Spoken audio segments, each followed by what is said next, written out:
kembali beraktivitas atau seperti apa? Kalau di Jepang dari kemarin sekitar bulan Juni itu udah sempat turun.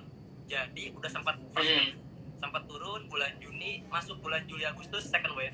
Sekarang kondisinya kalau dari grafik lebih parah dibanding yang sebelumnya. Tapi belum ada pembatasan aktivitas, cuma di daerah-daerah tertentu aja. Jadi sehari-hari orang bisa masih udah mulai ke kantor atau ke restoran gitu udah ya? Oke. Betul, aktivitas sudah kayak. Jadi teman-teman cuma pencegahan aja. Di sana pakai masker semua dong? Di Jepang ada kewajiban pakai masker? Oke. Ada kewajiban pakai masker.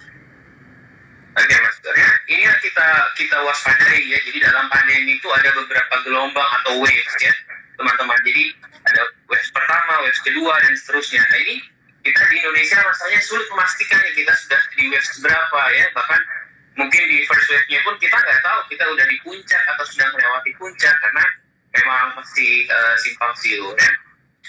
Baik, kita mulai dengan hal-hal yang akan kita bahas, Dr. Adam ya. Yang pertama kita akan bahas cara penularan. Nah ini ya, kita fokusnya sekarang kedua aja, droplet dan airborne. Gimana Dr. Adam? Jadi virus ini itu melayang-layang di udara gitu nggak? Kalau kita misalkan ke lapangan ya, lapangan bola atau olahraga atau ke taman, kira-kira tuh virusnya bakal terbang-terbang di udara sekitar kita apa gimana, Dok? Sejauh ini sih mungkin udah pada tahu juga penularan utamanya droplet ya. Jadi nggak melayang-layang itu, terutama penularannya kalau kontak yang dekat banget di bawah 1 meter. Makanya anjuran WHO, anjuran pemerintah itu harus menjaga jarak di atas 1 meter. Terus kalau yang tadi dibilang airborne itu sejauh ini katanya cuma dari WHO, cuma dari yang indoor aja. Sebentar, saya coba ganti ini ya. Katanya suaranya kecil. Oh ya, silakan Dok, santai aja.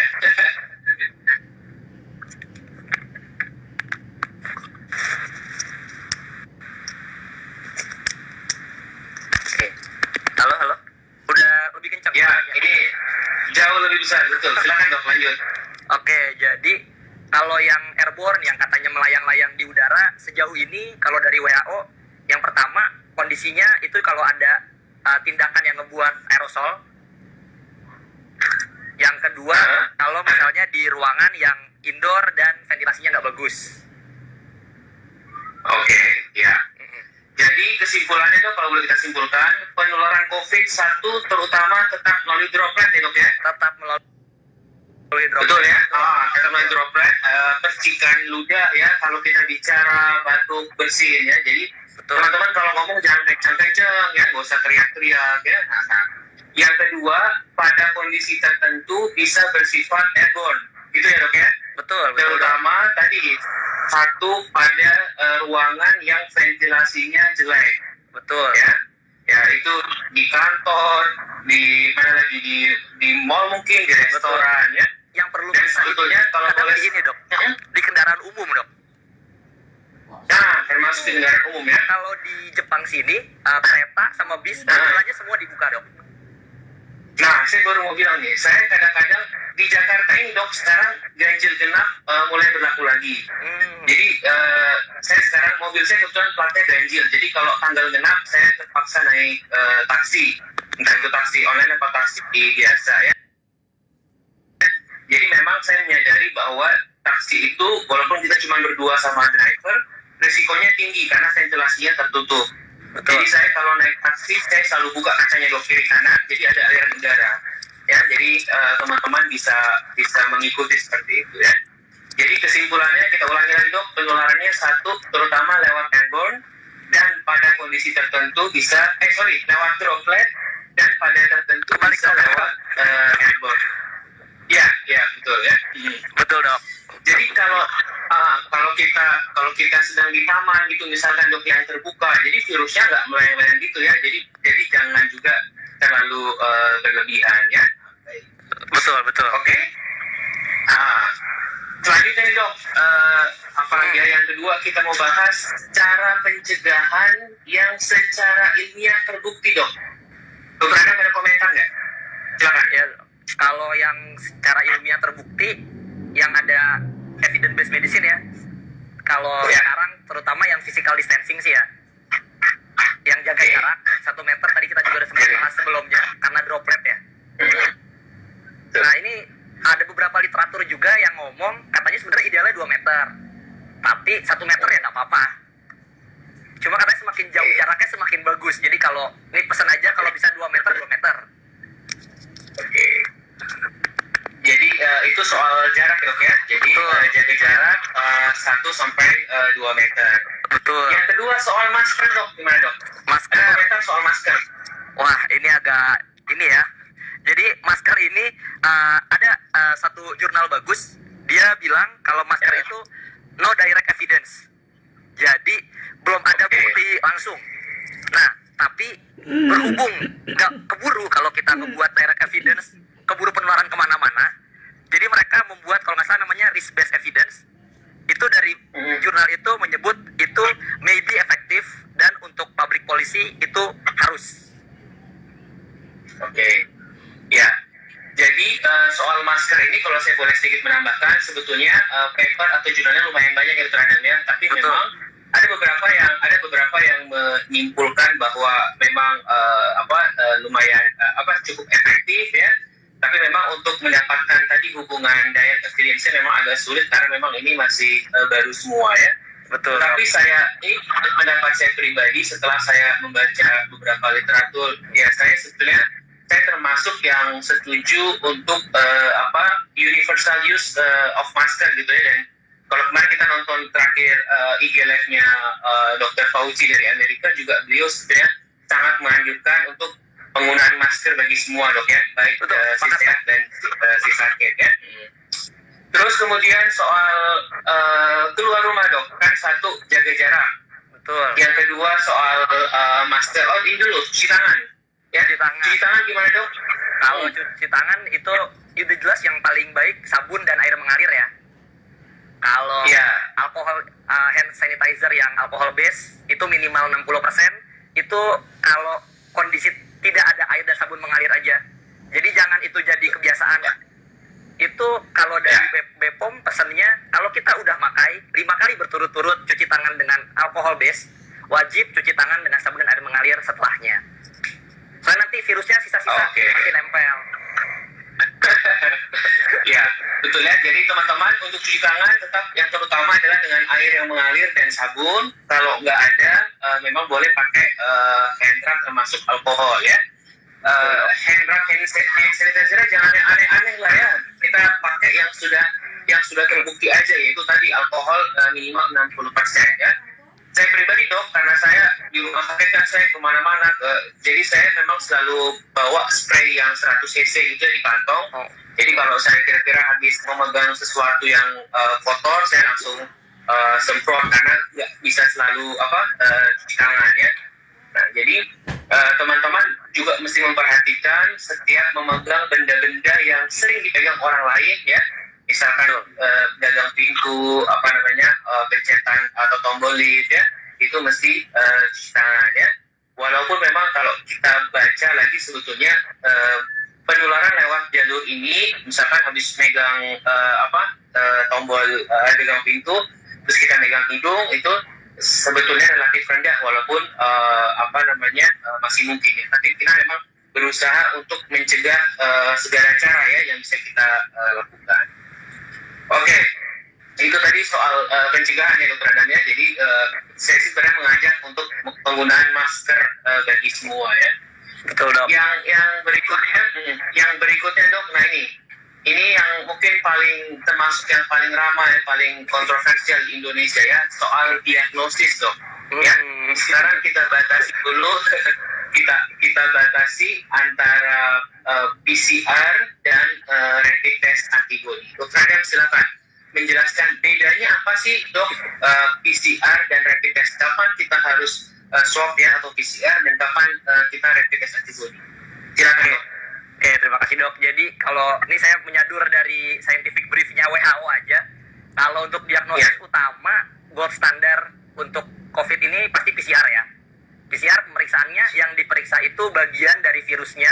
Nanti kita periksa RNA-nya, bagian genetik dari virusnya itu. Nah, kalau rapid test antibody itu yang diperiksa antibody di darah kita. Jadi, itu kayak respon badan kita terhadap virus yang masuk atau menginfeksi ke dalam tubuh. Nah, kalau WHO sendiri itu nggak merekomendasikan screening dan diagnosis dengan rapid test antibody. Sejauh ini sih seperti itu. Nah, tapi ini ada tapi sedikit.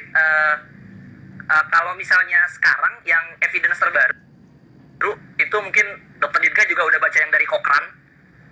Nah, itu rapid test antibody itu bisa untuk support atau membantu diagnosis, tapi hanya di kondisi tertentu. Contohnya di pasien yang gejalanya udah panjang, terus ketika berobat PCR-nya udah negatif, tapi kita curiga nih pasiennya COVID, kita boleh periksa rapid test antibody di situ. Jadi ada tempatnya. Oke. Jadi dok, kalau boleh mengulangi yang Dr. Adam sampaikan, tetap standar untuk diagnosis adalah dengan swab ya dok ya, atau PCR ya. Betul. Karena itu mendeteksi materi genetiknya atau mendeteksi virusnya. Nah, yang kedua ada yang namanya rapid test antibody ya. Nah, ini dia mendeteksi antibody yang sebetulnya terbentuk belakangan dok ya, sekitar 1-2 minggu setelah seseorang terinfeksi ya. Nah, di Indonesia ini mohon maaf, sebenarnya nggak cuma di Indonesia sih dok, di negara-negara lain juga ini terjadi salah kaprah ya. Jadi semua orang menggunakan rapid test antibody sebagai alat untuk screening ya. Sebenarnya apa dok? Apa bahayanya itu apa? Kenapa nggak boleh rapid test antibody sebagai alat screening dok? Itu seperti yang tadi Dr. Dirga udah bahas juga. Kalau digunakan untuk screening kan tadi antibodinya telat ya dok ya. Baru 1-2 minggu pasca gejala muncul. Artinya fase akutnya udah lewat. Nah, ya. Jadi justru sebetulnya kalau rapid testnya seseorang itu positif, rapid test antibody-nya positif, itu udah terlambat dok ya. Betul. Jadi artinya, dia udah pernah positif, dia sudah pernah sakit, dan dia pernah menularkan. Padahal yang ingin kita cegah itu tadi adalah penularannya, dok ya. Jadi yang salah adalah bukan alatnya, bukan rapid testnya, tetapi cara kita memaknai hasilnya ya. Jadi juga jangan tolak atau stop rapid test, tetapi kita nggak tahu alasannya ya. Rapid test antibody tetap ada manfaatnya pada situasi tertentu ya. Sebetulnya terutama itu untuk mengetahui dalam suatu populasi atau masyarakat kira-kira berapa banyak sih yang udah terinfeksi ya dok ya, untuk serosurvei namanya. Betul. Jadi tapi saya sama dokter Anda menekankan betul bahwa rapid test antibody bukan untuk screening dok ya, bukan untuk screening gitu ya. Jangan sampai nanti teman-teman rapid test antibody terus hasilnya non reaktif atau negatif, terus menganggap saya sudah pasti tidak sakit, saya sudah pasti tidak menularkan ya. Nah itu ada jeda sekitar 1-2 minggu itu. Kemudian dok, ini sekarang mungkin teman-teman di rumah belum semuanya yang tahu. Ada yang disebut rapid test antigen dok. Nah, bagaimana kita memaknai rapid test antigen ini kalau dibandingkan dengan PCR atau swab dok? Silakan dok. Oke dok, jadi kalau dari yang saya pernah baca, rapid test antigen dibanding sama swab itu sensitivitas sama spesifisitasnya itu masih di bawah swab. Jadi nggak seakurat swab. Tapi kelebihannya dia kalau dibandingin sama rapid test antibody, itu dia bisa di timing yang akut itu. Karena kan bisa deteksi antigen. Tapi kalau terakhir yang saya baca, itu WHO masih tidak merekomendasikan rapid test antigen baik untuk screening ataupun antibody. Ataupun untuk diagnosis. Diagnosis ya. Jadi buat teman-teman di rumah, sebetulnya di Indonesia ini sudah ada izin edar ya, produk rapid test antigen ya. Jadi jangan tuker-tuker, ada rapid test antigen, ada rapid test antibody ya.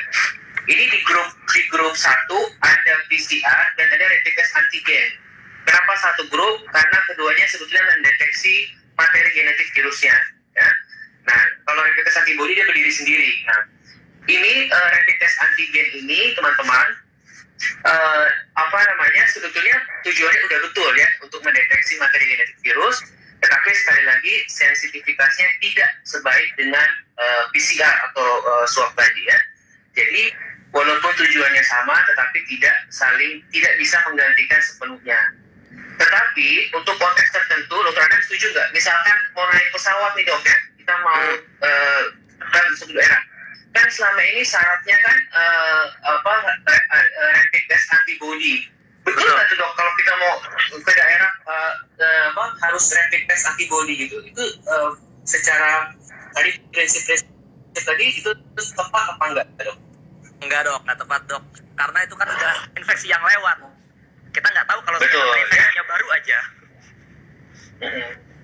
Jadi pilihannya satu kalau untuk tujuan untuk bepergian ya, termasuk nih menerima kedatangan orang baru di rumah kita sebetulnya. Ya saya sering ditanya sama ibu-ibu, dok, ART saya habis dari kampung mau balik ke rumah gitu kan, rapid testnya non reaktif, aman nggak? Nah itu tetap kita nggak bisa memastikan ya. Jadi pada kondisi tadi yang berguna adalah dua. Satu, tetap yang terbaik adalah PCR atau swab ya. Yang kedua, kalau memang kepepet, boleh menggunakan rapid test antigen. Setuju ya dok? Setuju dok kalau itu dok. Setuju. Nah, oke ya. Jadi teman-teman di rumah jangan kebalik lagi ya, rapid test antibody dengan PCR ya. Berikutnya, dokter Adam. Mungkin ini agak teknis, tapi saya akan membahas dok ya, supaya menjadi pengetahuan buat teman-teman. Dan kebetulan juga sehari-hari saya merawat pasien COVID secara langsung ya. Jadi saya ingin menyampaikan bahwa dalam menangani infeksi atau penyakit COVID ini, waktu adalah segalanya ya. Artinya makin kesini tuh kita udah punya informasi yang lumayan lengkap ya dok ya. Terutama sebetulnya dalam hal satu, menentukan kapan sih seseorang itu mulai infeksius ya, mulai menularkan. Kapan orang itu mulai bergejala, berapa lama masa inkubasinya ya. Jadi kalau saya boleh sedikit menyampaikan sebelum dokter ada menambahkan, orang itu, kita itu kalau ada yang terinfeksi itu bergejala umumnya mulai sekitar hari kedua sampai hari kelima.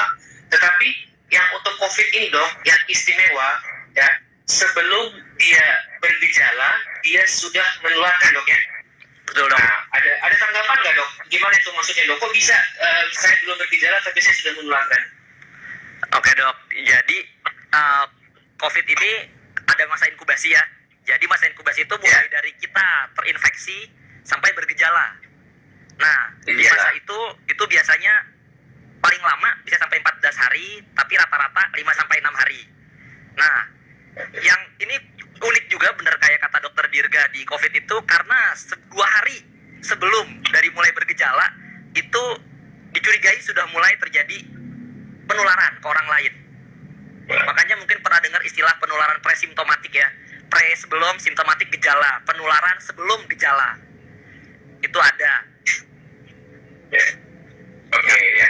Jadi sebelum dia muncul gejala tadi, katakan pada hari kelima rata-rata, sebelumnya dia sudah menularkan dok ya. Betul. Jadi hati-hati ya.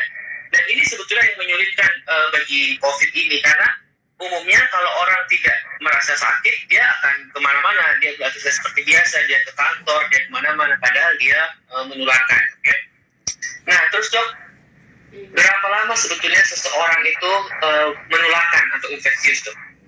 Oke dok, jadi kalau dari sama sumbernya dari WHO juga, itu dari banyak artikel, itu rata-ratanya 7 sampai 9 hari. Makanya mungkin sekarang pernah dengar kebijakan 10 hari isolasi ya. Itu 7 sampai 9 hari. Tapi katanya kalau kondisi imun kita imunokompromis atau gejalanya berat, itu mungkin lebih lama. Makanya ada kebijakan juga minimal 10 hari plus 3 hari tanpa gejala. Jadi betul yang sudah Anda sampaikan teman-teman, bahwa setelah hari ke-10 ya, mulai setelah hari ke-10 dari kita ambil ya 10 hari itu, mayoritas ya, kita selalu bilang mayoritas. Betul. Mayoritas pasien COVID yang bergejala ringan, terutama ya, termasuk yang tidak bergejala, itu sudah tidak menularkan lagi. Tetapi kalau yang tadi bilang, kalau yang bergejala berat, dan ada penyakit-penyakit lain termasuk kondisi ada kelainan sistem imunitas dari awal itu bisa lebih panjang sampai kira-kira 14 hari lah kurang lebih ya, ditambah 3 hari lagi ya. Tentu ini mayoritas pasien dok ya. Jadi kita kalau kedokteran itu kan kita selalu ngambil berdasarkan data-data secara umum, secara kebanyakan ya. Tentu saja namanya manusia itu semuanya sangat unik. Jadi kadang-kadang ada aja 1-2 kasus yang di luar rata-rata tadi ya, bisa lebih panjang mungkin, bisa lebih pendek ya. Tetapi memang saya setuju dok, sampai saat ini maka dianggap setelah hari ke-10 itu seseorang sudah tidak infeksius lagi dok ya. Kalau saya dok di rumah sakit, kalau pasien sudah setelah hari ke-10 terus nggak bergejala, saya biasanya minta tetap istirahat dulu di rumah paling nggak beberapa hari. Tentu selain untuk pemulihan ya, namanya orang habis dirawat, juga supaya dia ada kesempatan recovery sebelum misalkan masuk kerja kembali ya. Jadi saya biasanya ngambil tadi 2 minggu dong, ditambah 3 hari tadi terbilang ya. Jadi itu, jadi kita mengharapkan nggak ada tuh sebetulnya pasien-pasien yang dirawat sampai berbulan-bulan dok ya, seperti dulu, karena makin kesini kita udah punya informasi yang cukup lengkap mengenai ini dok ya. Baik dok, berikutnya dok, perlu nggak ini ada satu pasien sudah terkonfirmasi positif nih dok, PCR-nya positif ya. Apakah pasien ini perlu di swab ulang atau tidak? Itu pertanyaan saya. Untuk menyatakan kesembuhan, apakah perlu di swab ulang atau tidak? Silakan dok. Oke, kalau dari WHO juga sama, untuk pasien seperti ini PCR udah bukan jadi patokan kesembuhan lagi, karena lebih ke yang tadi gejala tadi. Karena ketika akhir itu fase-fase akhir COVID itu ada resiko pasiennya sudah selesai gejalanya, sudah tidak menular, kultur virusnya negatif, tapi PCR-nya masih positif. Nah, silakan dok, gimana tuh dok? Kok bisa dok pasien sudah nggak bergejala, sudah nggak menularkan, tapi PCR-nya masih positif, itu kok bisa dok? Jadi PCR itu sebenarnya mendeteksi apa sih kok sampai bisa lama gitu panjang? Silakan dok. Oke, jadi PCR itu kan mendeteksi bagian dari virusnya kan. Kalau dari yang saya pernah baca, kalau untuk kondisi seperti itu, kemungkinan virus yang terdeteksi itu lebih ke sisa atau virus yang mati atau yang sudah inaktif. Jadi sudah tidak punya kemampuan lagi menularkan. Oke. Seperti itu dok. Jadi itu ya dok ya. Jadi teman-teman, PCR ya, PCR itu atau swab itu dia mendeteksi baik itu virus yang hidup ataupun virus yang mati atau sisa atau fragmen virusnya ya. Jadi kalau kita pernah dengar, saya sendiri bahkan pernah punya pasien dokter Adam itu sampai hampir 2 bulan ya, hampir 2 bulan itu PCR-nya masih positif terus. Padahal orangnya dalam kondisi yang baik-baik ya, nggak ada gejala sama sekali gitu ya. Nah ini hal seperti ini sebetulnya sudah terdokumentasi dengan baik dok ya, artinya publikasinya juga lumayan banyak bahwa PCR itu bisa mendeteksi sisa virus yang mati tadi sampai beberapa lama ya dok ya. Nah kemudian bagaimana dengan fenomena ada pasien awalnya positif dok, terus mungkin hari 1 minggu kemudian di swab ulang negatif nih, terus kan wah senang nih kan, wah saya udah negatif, nanti hari 10 pulang ke rumah, terus nanti minggu depan dia kontrol dok ke rumah sakit, terus minta di swab ulang, ternyata hasilnya positif dok. Ini apa ini? Kok bisa seperti ini gitu kan? Pernah positif, pernah negatif, kok positif lagi dok? Gimana penjelasannya dok? Oke dok, jadi peristiwa ini biasanya kita sebutnya repositif ya. Jadi pasien yang sudah sempat negatif kembali positif. Itu waktu awal-awal banget kita mengiranya dia tertular lagi. Tapi ya untungnya alhamdulillah di Korea ada penelitian yang skalanya cukup besar, dan ternyata pasien yang seperti itu hasil kultur virusnya negatif, artinya dia sudah tidak menularkan.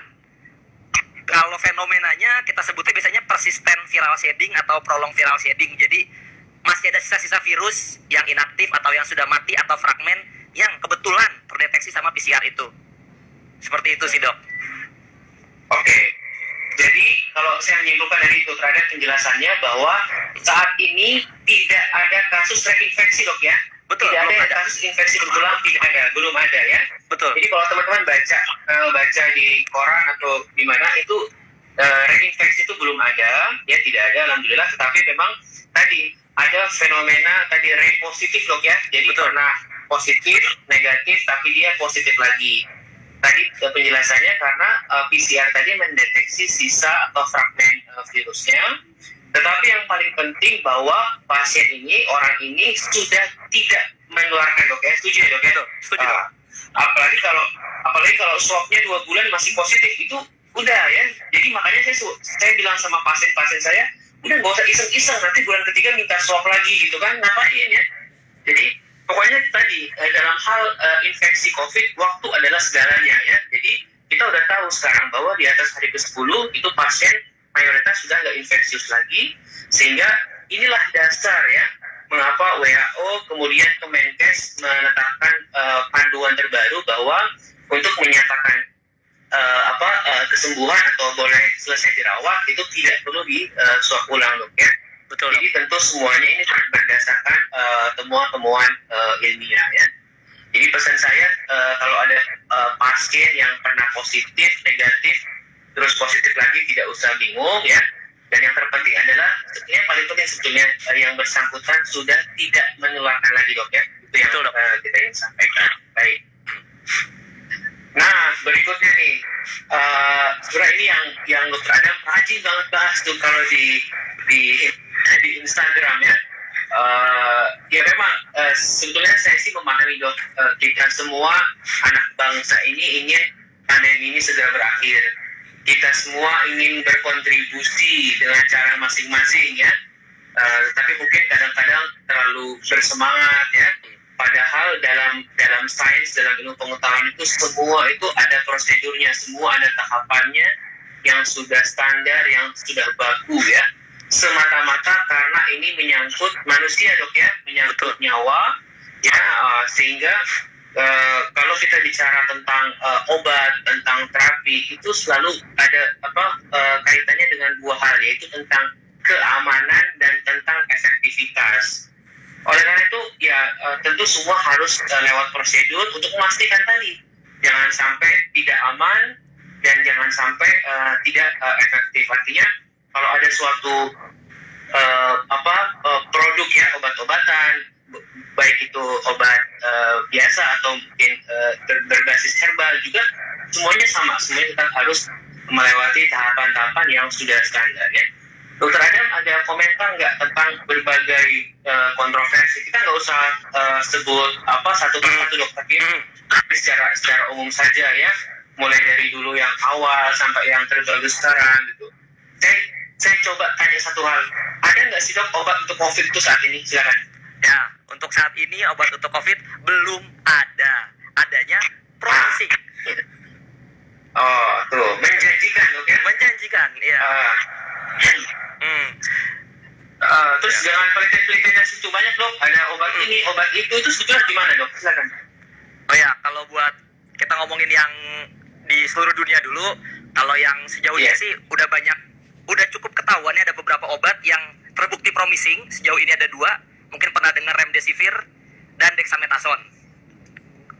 Nah, kalau yang sudah ketahuan not promising, tidak menjanjikan, itu hidroksikloroquine dan lopinavir ritonavir. Kalau ada sempat waktu, coba cek New York Times Coronavirus Data Tracker, bagus isinya. Oke. Lumayan lengkap. Ya. Kalau yang sering, kita ke Indonesia, itu bahkan semenjak saya mulai edukasi awal banget COVID bulan Maret, itu saya hitung udah 10 waktu itu obat-obat atau bahan-bahan yang katanya bisa menyembuhkan coronavirus. Tapi kalau kita coba cari buktinya, cari penelitiannya, itu nggak ada. Jadi sederhananya kalau mau saya sampaikan, itu paling gampang kita lihat dulu. Misalnya obat dibilang nih, bagus, efektif untuk COVID. Kita lihat, ada prosesnya nggak? Ada uji klinisnya nggak? Kalau ada, uji klinisnya kayak apa? Dilakuinnya bener nggak? Nah, soalnya ya kalau nggak ada, kalau di kedokteran gampang ya, itu bisa kita bilang prosedur itu lebih penting dibanding hasilnya seperti apa. kalau untuk penelitian. Nah, kalau prosedurnya jelek, hasilnya udah pasti jelek. Kalau prosedurnya bagus, belum tentu hasilnya juga bagus. Contoh, hidroksikloroquine tadi. Ya, jadi bener-bener coba dipastiin dulu ada penelitiannya nggak, ada uji klinisnya nggak, sebelum kita percaya, oh ini ternyata klaimnya benar, ternyata klaimnya salah. Kayak gitu sih kurang lebih, Dok.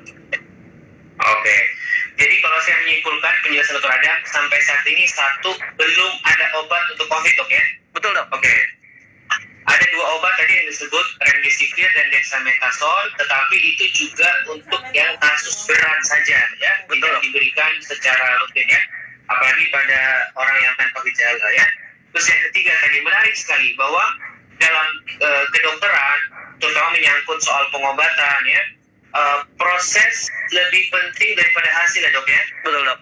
Ya, jadi bukan kayak kita masak ya, jadi masak nasi goreng misalkan, terserah deh lo gimana caranya mau nyampur-nyampurnya, yang penting nasi gorengnya enak gitu kalau kita masak. Nah sayangnya kalau di kedokteran itu nggak bisa seperti itu tadi, karena ini menyangkut nyawa manusia ya, jadi mesti dipastikan aman dan mesti dipastikan efektif ya. Jadi nggak bisa asal tulen, Dok ya, nggak bisa, dan semuanya harus melalui suatu uji klinis. Dan nanti kalau betul dilakukan, papernya atau hasilnya bisa kita baca semuanya, Dok ya, secara terbuka ya. Betul. Dan nanti tentu ada proses review, ada proses kritik ya, untuk menentukan bahwa apakah penelitian tertentu itu betul-betul efektif atau tidak ya. Jadi saya mengingatkan teman-teman di rumah, hati-hati kalau menerima informasi ya, obat ini, obat itu ya.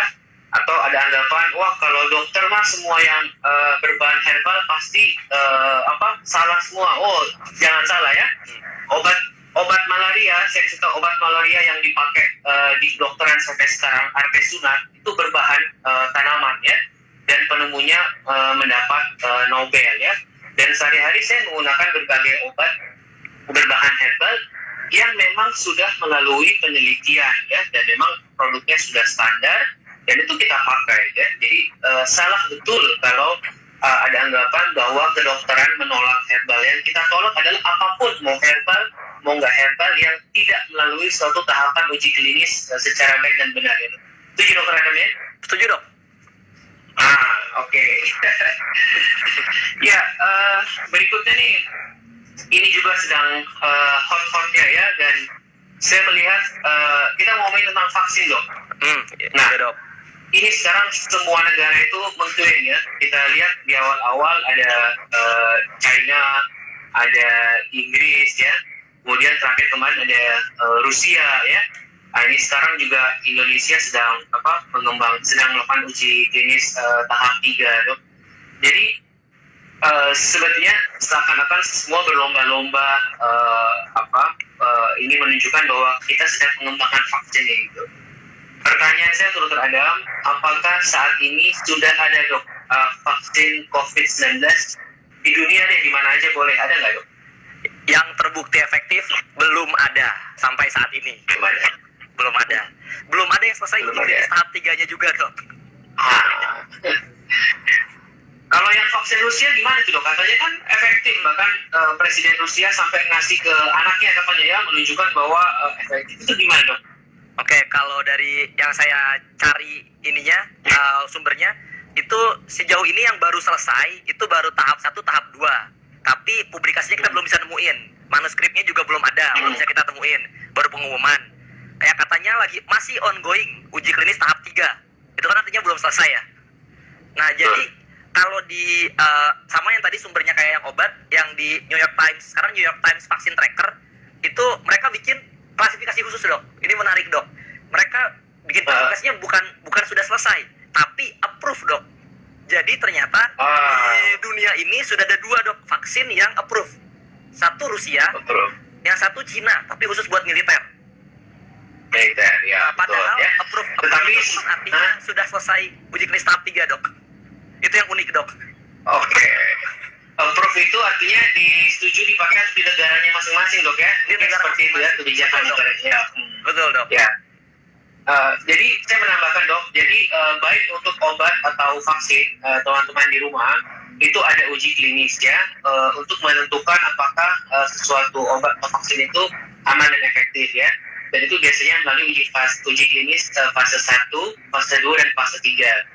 Fase 3 itu biasanya diuji coba pada ribuan orang sehingga hasilnya dianggap mewakili ya atau untuk menentukan apakah produk tersebut aman dan efektif.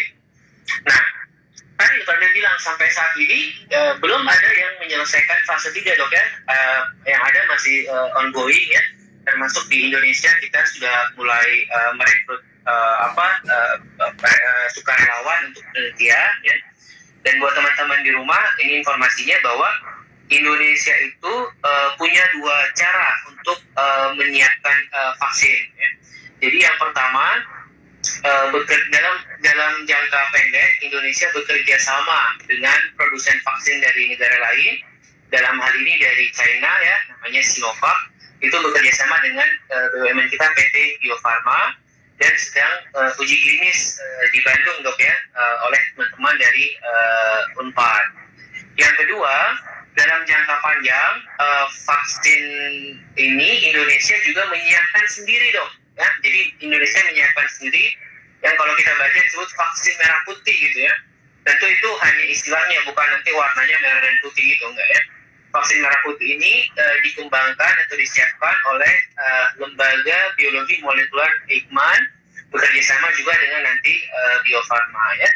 Jadi kita berharap tentu segera ditemukan vaksin yang aman dan efektif ya dok ya. Amin. Saya mau tanya dokter Adam nih. Menurut dokter Adam, katakanlah tahun depan, awal tahun 2021, uji klinis fase 3 vaksin tadi misalkan dinyatakan aman dan efektif. Nah, apakah kita boleh menyatakan atau kita boleh optimis menyatakan bahwa kalau nanti vaksinnya diberikan di awal 2021, maka pandemi akan selesai? Gimana dok? Tidak dok. Jadi yang pertama dari yang vaksinnya dulu, clinical trial untuk pembuktian vaksin itu harus 2 clinical trial yang berbeda minimal. Satu di Indonesia, satu kita nggak tahu dari mana, karena kan Cina itu kan ada di beberapa negara ya dok ya, kayak Brazil, saya lupa Bangladesh kalau nggak salah. Nah itu jadi data dari Indonesia saja sebenarnya nggak cukup. Terus yang kedua itu no silver bullet for this pandemi. Jadi belum tentu vaksin itu akan menyelesaikan pandemi itu. Gitu sih. Ya. Jadi teman-teman, tadi saya bilang kita berharap ada vaksin yang efektif dan aman, tapi jangan beranggapan begitu ada vaksin maka hidup kita bisa kembali normal seperti dulu ya. Ada beberapa hal yang perlu kita pikirkan. Tadi satu, kita belum tahu hasil uji klinisnya, ya berhasil atau tidak berhasil. Ya, jadi terlalu cepat untuk mengklaim bahwa kita sekarang sudah punya vaksin ya. Justru kalau para peneliti ilmuwan itu biasanya berhati-hati banget dalam menyimpulkannya, karena tadi kita semua harus berpegang pada data ya, nggak boleh gerusa-gerusu. Yang kedua, sekalipun nanti vaksinnya dinyatakan aman dan efektif, tentu butuh waktu dok ya untuk memproduksinya ya. Betul. Apalagi kita di Indonesia ada, saya nggak tahu sekarang 230 juta jiwa, dan secara teoritis itu 2/3 populasi harus disuntik dok ya.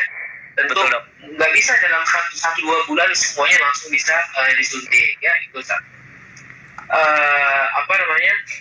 terus apalagi ya yang berikutnya, bahwa sekalipun vaksin ini nanti ada, tetap ya dok ya harus pakai masker, tetap harus jaga jarak ya.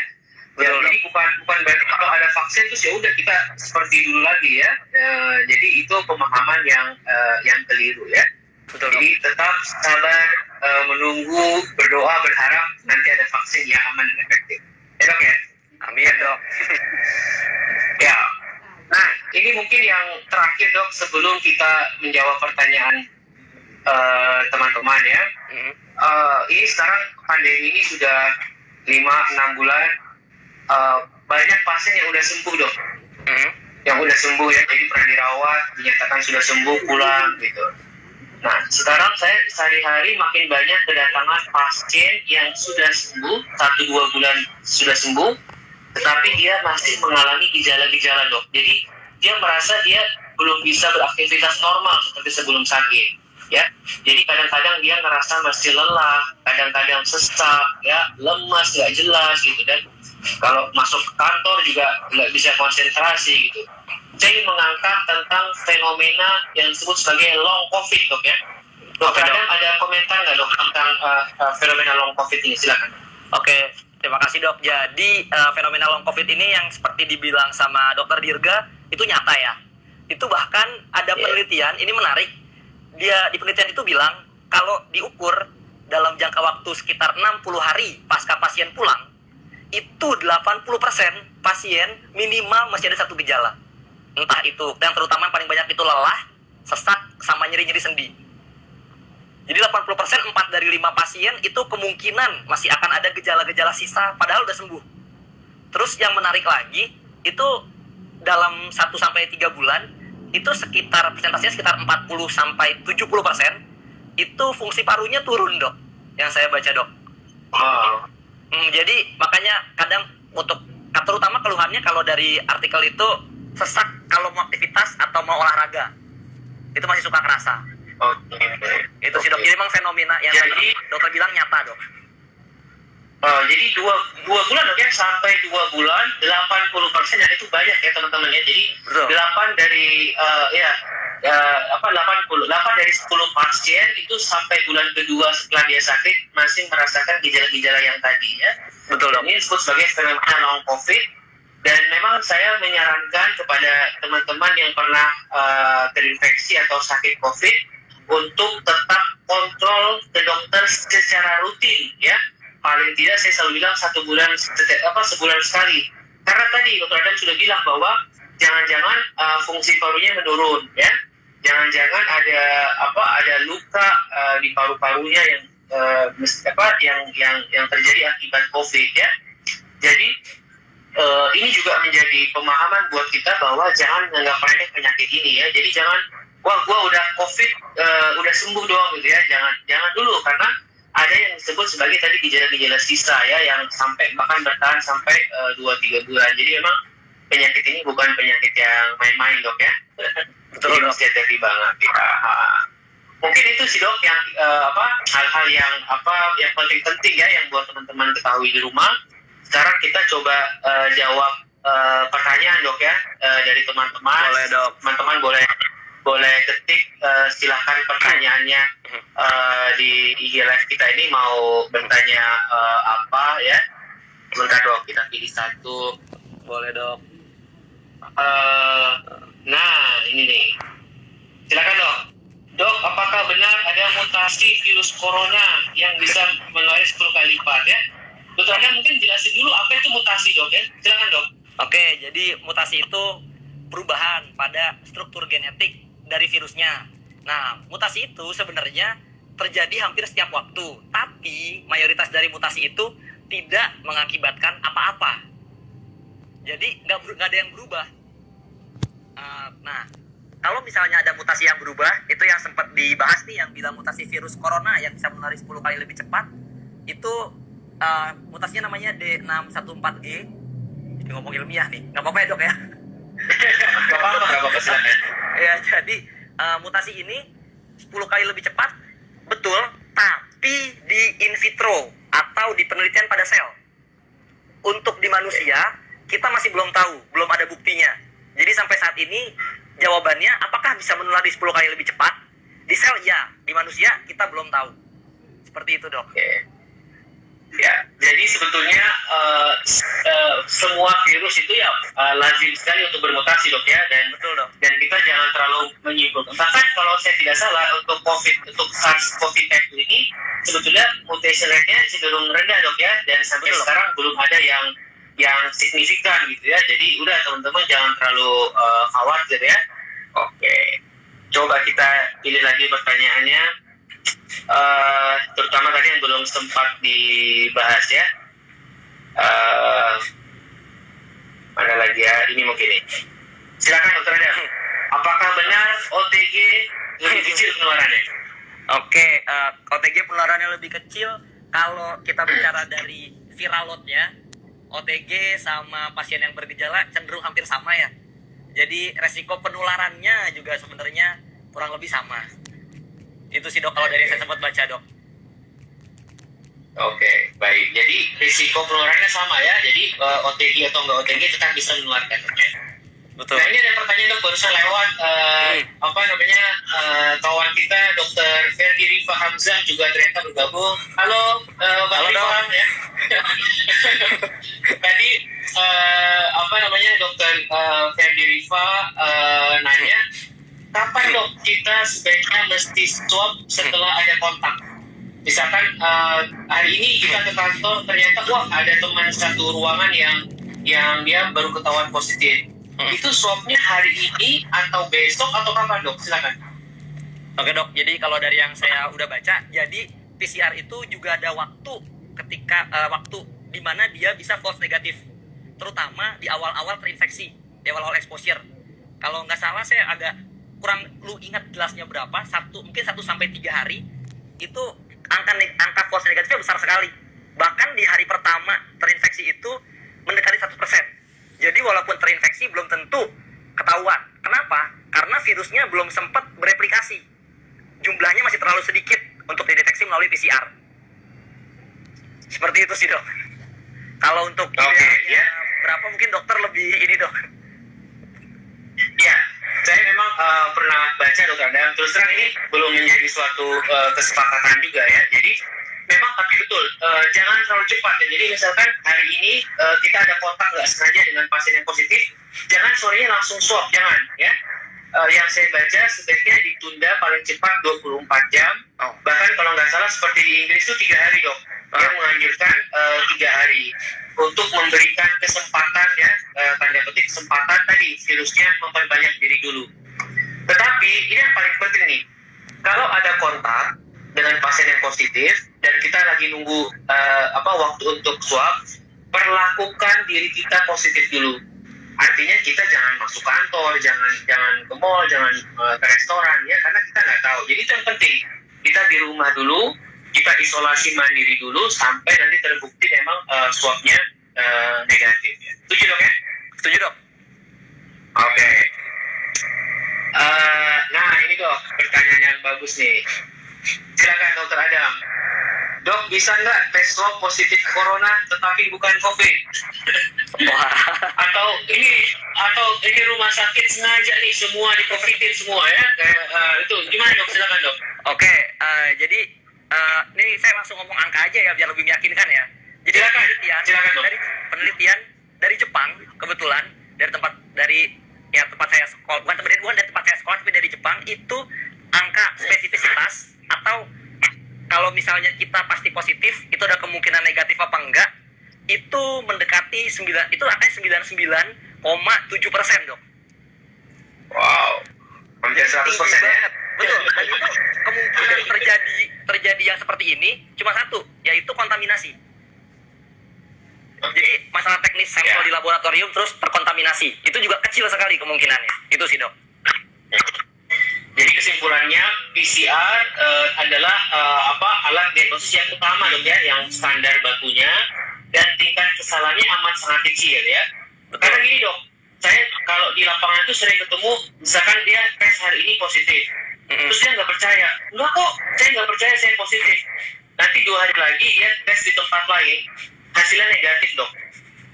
Terus pasti orang cenderung akan makin yang negatif ya, karena mau enaknya gitu kan, nggak mau dibilang sakit ya. Padahal 1 kali PCR Anda positif itu Anda pasti saya ulangi, pasti terinfeksi COVID-19 ya. Jadi kalau udah 1 kali positif nggak usah nggak percaya gue, besok gue mau ulang di lab yang lebih mahal gitu. Itu tidak ada gunanya teman-teman ya. Dan ya tadi ya terima aja dan segera periksakan diri ke dokter. Ya. Oke, kita cari lagi. Nah ini dok, ini penting banget nih. Nggak apa ya, saya tampilkan aja karena juga kan teman-teman udah ya. Nih silakan dok. Saya rapid test tes. Tapi swab selalu negatif. Silakan Dr. Adam. Ini fenomena yang makin banyak banget nih. Silakan Dr. Adam. Oke, jadi rapid test selalu reaktif tapi swab selalu negatif. Pertama, ini kemungkinannya banyak sekali ya. Kemungkinan yang paling besar adalah kemungkinan paling besar karena ini tergantung alat rapid testnya kembali lagi ya. Sekarang kita asumsinya rapid testnya bagus. Kalau rapid testnya bagus, artinya penanyanya ini sudah pernah terinfeksi sebelumnya. Dan sekarang dari karena tadi kan antibodi itu bisa bertahan berapa lama ya sampai setelah infeksi selesai. Jadi antibodinya saja yang terbaca. Kemungkinan besar sih itu yang paling besar ininya kemungkinannya, Dok. Oke. Saya setuju banget Dr. Adam ya. Jadi teman-teman, saya ulangi ya, rapid test antibodi itu mendeteksi antibodi. Kalau kita sudah punya antibodi, artinya kita dianggap punya kekebalan. Artinya kita pernah terinfeksi di masa lampau. Entah seminggu lalu, entah 2 minggu lalu, entah 1 bulan lalu ya. Dan sekali seseorang antibodinya terbentuk positif, maka itu akan bertahan beberapa waktu ke depan. Kita belum tahu sih ya, beberapa bulan atau beberapa tahun. Jadi untuk pertanyaan seperti ini jawabannya adalah kemungkinan terbesar dulu Anda pernah terinfeksi, Anda pernah sakit, Anda pernah jadi OTG karena tidak menyadari, ya. Tetapi tadi kalau udah lewat 10 hari, lewat 2 minggu, Anda sudah tidak menularkan lagi, dan rapid test Anda akan selalu reaktif. Ini seperti pertanyaan yang selalu reaktif, betul. Bulan depan diulang, reaktif lagi. 2 bulan reaktif lagi. Wajar, karena antibodinya sudah terbentuk. Yang aneh justru kalau antibodinya itu nggak terbentuk, ya. Nah, jadi hal-hal seperti ini yang mesti dipahami. Jangan bulan depan reaktif, swab ya. Nanti 2 bulan lagi reaktif lagi, swab lagi. Enggak, ya. Masa infeksius Anda sudah lewat, sudah berlalu, ya. Artinya Anda pernah sakit tapi mungkin nggak disadari. Itu ya Dok ya? Betul. Oke. Kita jawab, mungkin ada waktu untuk sekitar 2 pertanyaan lagi Dok. Mana ya? Kita lihat ya. Selalu reaktif. Bentar ya Dok ya. Kita lihat pertama. Nah ini mungkin. Iya. Dokter Adam ada pertanyaan tentang apakah terapi plasma, ya, plasma darah efektif sebagai treatment COVID dan apakah digunakan di rumah sakit? Silakan Dokter Adam. Oke Dok, jadi kalau terapi plasma darah efektif apa enggak, ini balik lagi ke statement yang tadi di awal, sampai saat ini belum ada obat atau terapi untuk COVID. Jadi kita belum tahu efektif apa enggak. Kalau sejauh ini, dari yang saya baca, itu terapi plasma darah itu cenderung hasilnya positif, cenderung hasilnya bagus, tapi masih mixed evidence, jadi masih ada evidence yang ini sama aja, ada yang negatif, ada yang positif, seperti itu sih Dok. Kalau untuk digunakan IRS kayaknya Dokter Dirga Dok. Ya, sampai saat ini betul masih dalam penelitian ya, dan di rumah sakit pun digunakan hanya pada kasus yang berat Dok. Jadi kalau kasus yang ringan ya tidak dirawat di ICU, kita hampir tidak pernah menggunakan terapi plasma. Dan tadi efektivitasnya sebetulnya juga dari beberapa penelitian berbeda-beda, ada yang menunjukkan hasilnya efektif, ada yang tidak ya. Oleh karena itu kita masih menunggu uji klinisnya, dan di Indonesia pun ada beberapa uji klinis yang meneliti tentang terapi plasma ini. Betul Dok. Oke. Mungkin ini satu lagi yang terakhir ya, karena udah mau. Di sana jam berapa Dokter Adam di Kobe? Di sana jam 10:30 Dok, beda 2 jam. Waduh, ya udah malam Dok, istirahat Dokter Adam ya. Satu lagi Dok ya. yang terakhir sebentar ya, apa yang kira-kira kalau ini gimana nih? Nah ya, ini juga mungkin pertanyaan yang terakhir juga cukup banyak ditanyakan. Apakah setelah terinfeksi sudah sembuh tetap ada risiko menularkan? Silakan Dokter Adam. Oke, kalau berdasarkan definisi sembuh sekarang itu artinya kan sudah tidak bergejala dan sudah tidak mampu menularkan lagi. Jadi mungkin jawabannya cukup jelas ya Dok ya. Iya, betul. Jadi di atas tadi hari ke-10 ya, bagi yang tidak bergejala, atau hari ke-10 plus 3 hari bebas gejala tadi ya, kita ambil 2 minggu lah biar gampang, itu sudah tidak menularkan lagi ya. Jadi teman-teman yang pernah sakit COVID udah 1 bulan, 2 bulan, tidak perlu khawatir ya, Anda sudah tidak menularkan lagi. Tetapi tetap dong kemana-mana ya mesti pakai masker ya, tetap protokol pencegahan ya. Jadi kalau kita ngomongin COVID, itu ada 2 hal sebetulnya. Satu, kita menangani, merawat pasien itu sendiri, ya, supaya bisa survive. Dan yang kedua, pada saat yang sama, kita berusaha memutus rantai penularan. Makanya amat sangat krusial menentukan kapan seseorang itu infeksius atau tidak. Dan saya Dr. Adam ya, sampai sekarang kita belum punya alat yang canggih dan secara cepat bisa menunjukkan bahwa seseorang ini infeksius apa enggak gitu ya dok ya. Betul dok. Kita hanya punya PCR yang menentukan dia ada virus di tubuhnya gitu, tapi kita belum bisa menentukan dia infeksius atau tidak. Ya dok ya. Betul dok. Dokter Adam, karena ini udah cukup malam di sana, mungkin ada pesan nggak dok buat teman-teman di Indonesia terkait COVID ini? Silakan dok. Oke, pesan dari saya singkat aja. Walaupun ini udah 6 bulan dan mungkin kalian udah bosen banget di rumah, mungkin udah bosen pencegahan, tetap usahain tetap melakukan pencegahan semaksimal mungkin kalau bisa di rumah, kecuali untuk hal-hal yang sangat urgent tetap di rumah aja. Karena dengan begitu kita membantu secara langsung atau tidak langsung untuk selesai. Itu mau rekam nggak? Oh sorry.